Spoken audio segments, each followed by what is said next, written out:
General Asim, आज मैं बराह रास्त आपसे मुखातिब हूँ। अल्लाह ने आपको उम्मत मुस्लिमा की सबसे ताकतवर फौज का सिपा सलार बनाया है और आप मुस्लिम दुनिया के सबसे ताकतवर जनरल हैं। अल्लाह ने आपके दिल में कुरान पाक को महफूज किया है। आप अल्लाह उसके रसूल सल्लल्लाहु अलैहि वसल्लम से प्यार करने वाले हैं, सैयदी रसूलुल्लाह के खानदान से हैं। आप पर बहुत भारी जिम्मेदारी आयद होती है फलस्तीन के मुसलमानों के लिए। आपकी जिम्मेदारी सिर्फ पाकिस्तान तो नहीं है, पूरी मुस्लिम दुनिया हमारी जिम्मेदारी है और खास तौर पर फलस्तीन, जहां सूरत हाल अब इतनी खराब हो चुकी है कि शुमाली गजा के 7 लाख फलस्तीनी भूख से मर रहे हैं और जनूबी गजा के 15 लाख किसी भी लम्हे इसराइली यलगार में तहस नहस किए जा सकते हैं, शहीद किए जा सकते हैं। और जो कायनात का जुल्म हो सकता था वो आपकी आंखों के सामने गजा में हो रहा है। पाकिस्तान बना भी नहीं था तो हमारे बड़ों ने फलस्तीन के लिए आवाजें उठाई थी। अल्लामा इकबाल, कायद आजम तो खुद मिस्र तशरीफ लेके गए, तमाम अरब हुक्मरानों को जमा किया, मुफ्ती आजम फलस्तीन से मुलाकात की और यकीन दिलाया कि हमेशा पाकिस्तान फलस्तीन के मुसलमानों की मदद के लिए खड़ा रहेगा। जब इस यहूदियों ने पहला नकबा किया तो कायद आजम ने लाखों राइफलें खरीद के अरबों को भिजवाई कि फलस्तीनी मुसलमानों की मदद की जाए। उस वक्त अपनी हुकूमत नहीं है, अपना पाकिस्तान नहीं बना हुआ, जब ताज बरतानिया और अमेरिका के खिलाफ इतने सख्त बयानात दिए, फरमाया कि इसराइल मुसलमानों के कल्ब में खंजर है। और मैं अल्लामा इकबाल ने इसको ये फरमाया कि ये western outpost on the gates of the east, ये तक फरमाया बुजुर्गों ने कि हम जेल जाने को तैयार हैं, हम टकरा जाएंगे और ब्रिटिश और अमेरिकन एम्पायर अगर यहूदियों के पीछे ना हो, फिर हम देखते हैं कि किस तरह वहां इसराइल कायम कर सकते हैं। बड़ा वाज़ेह मौक़िफ़ था हमारा। और फिर हमारी पूरी तारीख, पाकिस्तान हमेशा इसराइल के खिलाफ खड़ा रहा है। 67 की जंग हो, 73 की जंग हो, हमने मिस्र की मदद की जाके इसराइल के खिलाफ, हमने उर्दून की मदद की, हमने शाम की मदद की, हमने इराक की मदद की। 73 में तो खुद पाकिस्तान टूटे 1.5 साल हुआ था, हम अपनी तारीख के सबसे कमजोर तरीन मकाम पर खड़े हुए थे।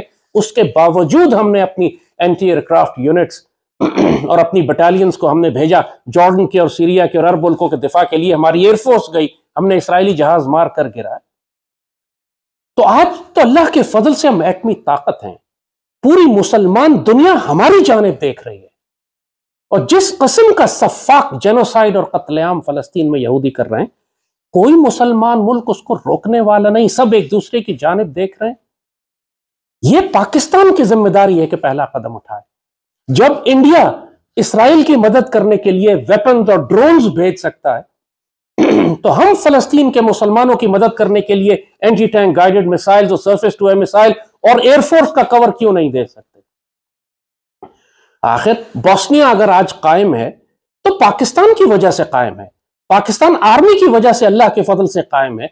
हमने तो उस वक्त यूएन की अम्ब्रेला में, यूएन फोर्सेस थी हमारी, हमने उनके अंदर होते हुए यूएन के मैंडेट की खिलाफ वर्जी करते हुए बोस्निया की मदद की, सर्ब्स को पीछे हटाया, वरना आज बोस्निया का नामो निशान ना होता। वो सब भी पाकिस्तान की वजह से। पूरी मुस्लिम दुनिया, इंडोनेशिया की आजादी का मामला आया तो आपने देखा उस वक्त कायद आजम ने सिपाही भी भेजे और हॉलैंड के जो जहाज असलाह लेकर इंडोनेशिया जा रहे थे उनको रोक लिया कि हम अपने मुसलमान भाइयों के कत्लेआम में मददगार नहीं होंगे। पूरी पाकिस्तान की तारीख उठा के आप देख लीजिए, आप उससे बेहतर जानते हैं। आज अल्लाह ने आपको इज्जत के इस मकाम पर खड़ा किया है। पाकिस्तान फौज के खिलाफ पूरी दुनिया साजिशें कर रही है। पाकिस्तान के अंदर गद्दारों की एक फहरिस्त है कि जो पाकिस्तान में बगावत करना चाहते हैं और पाक फौज को टारगेट कर रहे हैं और अवाम के दिलों में नफरत पैदा करने की कोशिश कर रहे हैं। और पाकिस्तानी कौम क़यादत तलाश कर रही है। हमारी सियासी क़यादत आपने देख ली, सब नापाक गलीज। तो अब कौन सी क़यादत कहां से आएगी? जाहिर है कि लोग पाक फौज की जानिब देखेंगे। हमेशा जब पाकिस्तान को मुश्किल पड़ी या उम्मत मुस्लिमा को मुश्किल पड़ी तो लोगों ने पाक फौज की जानिब देखा है। और आज जाहिर है कि अल्लाह ने इस पाक फौज की क़यादत आपको दी है। ये सब जिलाली परचम आपने बुलंद रखना है। अल्लाह इसके जरिए आपको इज्जत दे रहा है। आपके पास इख्तियार है। ये ज़ाहिरी दुनिया का इख्तियार थोड़े दिनों का है। अगर आप सईदी रसूलुल्लाह की ड्यूटी नहीं करेंगे तो आपको तब्दील करके अल्लाह आपकी जगह किसी दूसरे को ले आएगा। जाहिर है आपसे पहले भी इस ओहदे पर कोई और था, उससे पहले भी कोई और था, और आपके बाद भी कोई और होंगे। लेकिन जो सादत का मौका आपको आज मिल रहा है वो रिटायरमेंट के बाद तो नहीं मिलेगा। आज आप साहिब इख्तियार हैं, आज आप इसराइल को धमकी दे सकते हैं, आज आप दुनिया को इकट्ठा कर सकते हैं यहूदियों के खिलाफ कि 20 लाख सईदी रसूलुल्लाह की उम्मत का बेहतरीन हिस्सा ज़िबा हो रहा है, और हम तमाशा देखते रहे, पाकिस्तान देखता रहे कि वो रोन दिए जाएं इसराइली टैंकों के नीचे, उनके बच्चे, उनकी औरतें। ये जेनोसाइड है जो हमारी आंखों के सामने लाइव ब्रॉडकास्ट हो रहा है, और पाकिस्तान देखता रहे। पाकिस्तानी कौम को तो हम क्या कहेंगे, ये आपस में इनको सियासतदानों ने, फिरका वाराना जमातों ने, दहशतगर्द ग्रोहों ने, कौम परस्तों ने इतना तकसीम कर दिया है कि ये कौम उम्मत के बारे में तो सोच ही नहीं रही।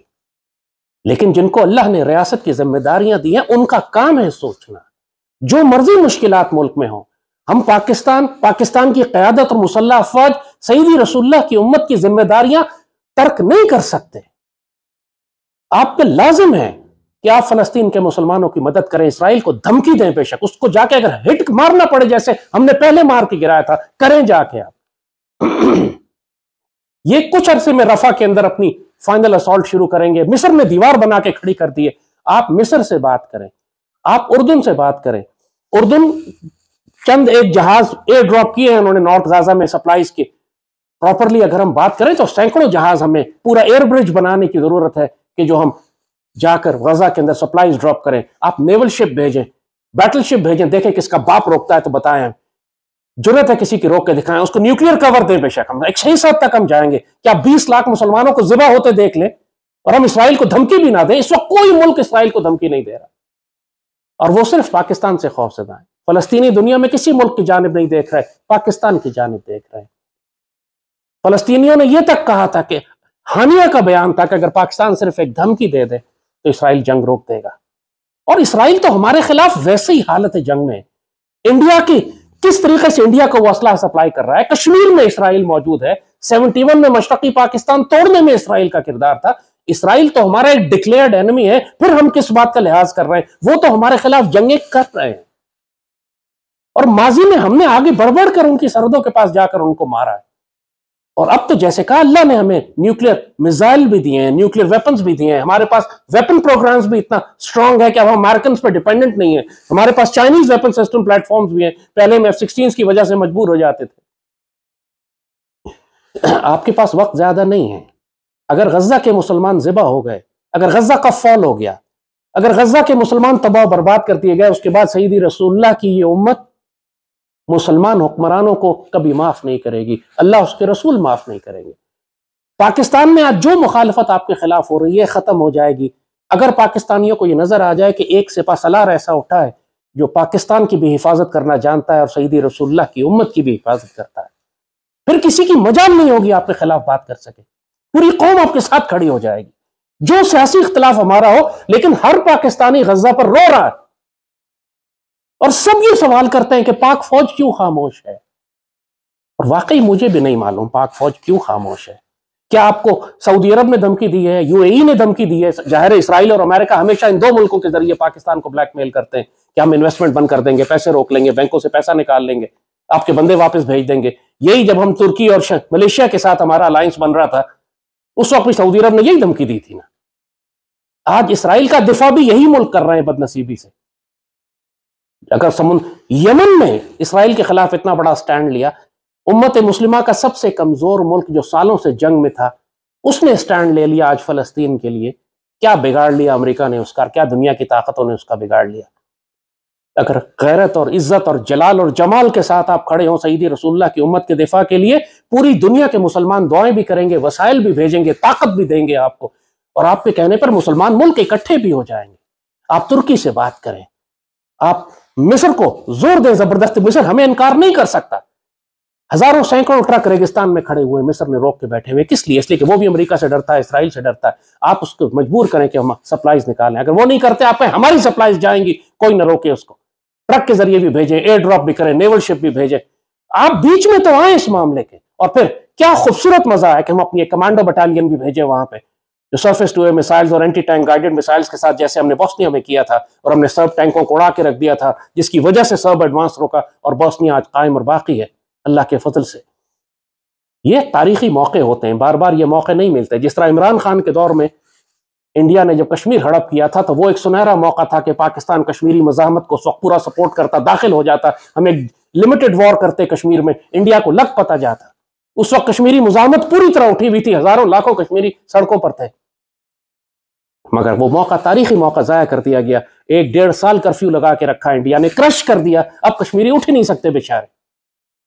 वो मौका तारीखी जाया कर दिया। 90 लाख मुसलमान हमने हिंदुओं को फरोख्त कर दिया उस वक्त की हुकूमत ने। आप ऐसा ना कीजिएगा। ये आज आपको जो मौका अल्लाह ने दिया है, ये 2 जहानों की इज्जत आपके सर पर आ सकती है।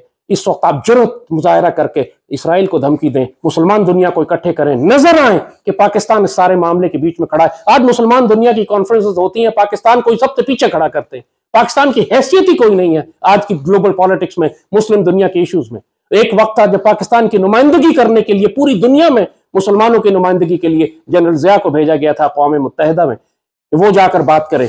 जब अरब झगड़ा पड़ता था, अरबों में झगड़ा हुआ, कैंप डेविड के बाद यासिर अरफात को भी निकाला उन्होंने, हाफिज अल असद को भी, अनवार सदात को निकाला। उन सारे मामलात को जनरल ज़िया जाके रिजॉल्व करते थे। अरब ईरान इराक जंग थी, उसमें पाकिस्तान दखल देता था, कभी तेहरान कभी बगदाद, कि आपस में बैठ जाओ जाके। पाकिस्तान का रोल था मुस्लिम दुनिया में। आज हमारा कोई रोल ही नहीं है। आज हम सिर्फ भीख मांगते नजर आते हैं हर एक से कि हमारा डिपॉजिट रखवा दो, तो इन्वेस्टमेंट कर दो, तो पैसे दे दो।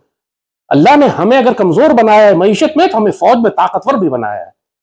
वो जो दुनिया रश की निगाह से जिस हथियारों को देखती है, अल्लाह ने अल्हम्दुलिल्लाह हमें वो हथियार अता किए, लेकिन हमें अपनी ताकत का इस्तेमाल नहीं आता। हम अपनी इस मिलिट्री डिप्लोमेसी को इस्तेमाल नहीं कर पाते। इंडिया को तो कोई शर्म नहीं है, पूरी दुनिया की मुखालफत के बावजूद इसराइल को ड्रोन्स दे, तो हमें क्यों शर्म है अपने मुसलमान भाइयों की मदद करते हुए जो फलस्तीन में आज बिल्कुल ज़िबा होने के करीब आ गए। ये आखिरी मामला है, चंद दिन के बाद रमजान शुरू होने वाला है। उनके पास अब भूख से मरने लगे हैं लोग वहां पे। सोचें कि पूरी मुसलमान दुनिया, अमीर तरीन खजाने रखे हुए हमने, और फलस्तीन के मुसलमान भूख से मर रहे हैं। पहले बमों से मर रहे थे, टैंकों से मर रहे थे, तोपों से मर रहे थे, अब भूख से भी मर रहे हैं। इन्ना लिल्लाहि व इन्ना इलैहि राजिऊन। कैसे हम सय्यदी रसूलुल्लाह के आगे खड़े होंगे कल? तारीख हमें किस तरह याद करेगी? तो वक्त तो गुजर जाएगा, जिसने शहीद होना है वो हो जाएंगे, उनका अजर अल्लाह के पास है। हम दुनिया क्या अजर दे सकती है उनको, लेकिन तारीख हमें फिर किस तरह याद करेगी? आपसे अगर हम ये गिला करते हैं या शिकवा करते हैं तो मोहब्बत की वजह से करते हैं, क्योंकि पाक फौज से हमें प्यार है। हम जानते हैं कि इस पाक फौज को तबाह करने के लिए पूरी दुनिया की ताकतें कोशिश कर रही हैं, और जाहिर है कि इसी पाक फौज को अल्लाह ने एक मकसद से बनाया है। गज़वा हिंद भी इसी पाक फौज ने लड़ना है, और फिर सय्यदी रसूलुल्लाह की उसी हदीस शरीफ में है कि यही फौजें फिर शाम जाएंगी इसराइल के खिलाफ लड़ने के लिए। इसकी तरबियत अल्लाह हमें करवा रहा है। हमने 67 में भी इसराइल को मारा, 73 में भी इसराइल को मारा। इसराइल हमारे खिलाफ लड़ने आता है कश्मीर में और भारत की मदद करता है, भारत को असलाह दे रहा है ताकि ये पाकिस्तान के खिलाफ लड़े। लेकिन हमें यहूदियों को उनके घर के अंदर जाके भी मारना है, उनको डिक्लेयर करना पड़ेगा कि वो हमारे खुले दुश्मन है। हमने किया हुआ है, हमारे पासपोर्ट पे लिखा है कि हमारा पासपोर्ट इसराइल के लिए करामत नहीं है। लेकिन अब जब वो 30 लाख मुसलमानों को ज़िबा करने पर आ गया है, तो इस वक्त हमें एक अस्करी जवाब देना है, डिप्लोमेटिक रिप्लाई नहीं करना।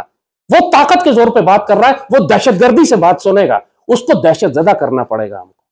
जब इन्होंने हमारे ऊपर हमला किया था इंडिया वालों ने 2019 में, तो हमने अपने उस वक्त भी मिसाइल निकाले थे, और उस वक्त भी हमें पता था कि एक उसमें से इसराइली है जिसने हम पर हमला किया था।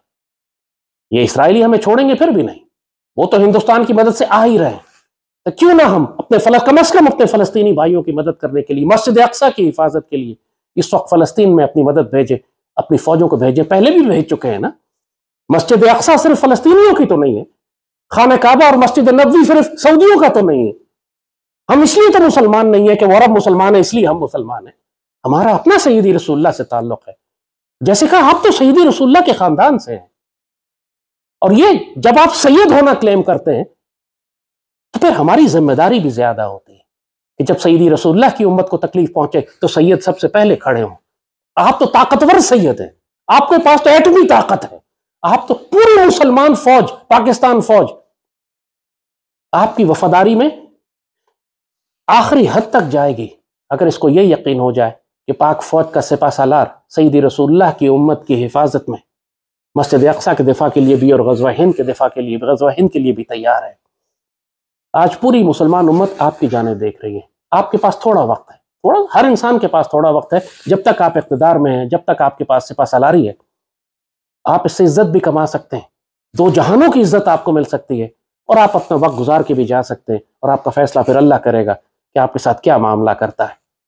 लेकिन सैयदी रसूलुल्लाह की उम्मत आज तकलीफ में है। आपके पास इख्तियार है, आपके पास ताकत है, आप दुश्मनों को जलील कर सकते हैं। जो इख्तलाफ मुखालिफत लोग आपकी पाकिस्तान में कर रहे हैं उसी दिन ख़त्म हो जाएगी, क्योंकि पूरी पाकिस्तानी कौम, जैसे कहा, जो मर्जी इख्तलाफ हो, फ़लस्तीन के मामले में सबके दिल दुखी हैं। और जो मुसलमान क़यादत फ़लस्तीन के मामले में आवाज़ उठाएगी, तलवार उठाएगी, पूरी कौम उसके पीछे खड़ी होगी। अल्लाह आपका हाफिज़ और नासिर और मालिक हो। आपके लिए हम बहुत दुआ करते हैं, पाक फ़ौज के लिए दुआ करते हैं। आप चाहें या ना चाहें, अल्लाह ने ड्यूटी लेनी है आप लोगों से। आगे बढ़कर अपनी मर्जी से तलवार उठा लो यार। कश्मीर कश्मीर और भारत के साथ मामला, हमारी बहुत बड़ी जंग आने वाली है, वो वैसे ही आएंगे हमारे ऊपर। आपका इख्तियार नहीं है, वो पाकिस्तानी कौम की मर्जी नहीं है। दुश्मनों ने दाखिल होना है, हमको जंग करनी ही पड़ेगी। लेकिन जहां इख्तियार है हमारे पास अभी, वो फ़लस्तीन है। अगर बुरी तरह से मुसलमान ज़िबा ना हो रहे होते तो हम कभी ना कहते कि हम फ़लस्तीन की जंग में इस तरह आगे बढ़कर मुदाखलत करें। लेकिन अब ज़रूरी हो गया है, क्योंकि रमज़ान से पहले ये 20 लाख फ़लस्तीनियों को ज़िबा कर देंगे, और अल्लाह के आगे हम कोई उज़्र पेश नहीं कर सकते, सैयदी रसूलुल्लाह के आगे हम कोई उज़्र पेश नहीं कर सकते कि ताकत रखते हुए हम ये तमाशा देखें और यहूदी बदतरीन मज़ालिम करते हुए सैयदी रसूलुल्लाह की उम्मत के बेहतरीन हिस्से को तबाह कर दे। अगर फ़लस्तीन ख़त्म हो गया तो उसके बाद कोई मुसलमान मुल्क नहीं बचेगा, पाकिस्तान भी नहीं बचेगा। उन्होंने बारी बारी पर सब मुल्कों पर आना है।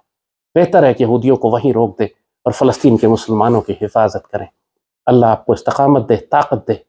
पूरी कौम आपके साथ है, हिम्मत करें। ये वक्त ज़ाया नहीं कीजिएगा। ये वक्त निकल गया तो दोबारा तौबा का मौका नहीं मिलेगा। अल्लाह पाकिस्तान का हाफिज़ और नासिर हो। अल्लाह आपको इस्तकामत और ताकत दे। आपके लिए हम दुआ करते हैं। हिम्मत पकड़ें, तलवार हाथ में उठाएं। पाकिस्तान जिंदाबाद।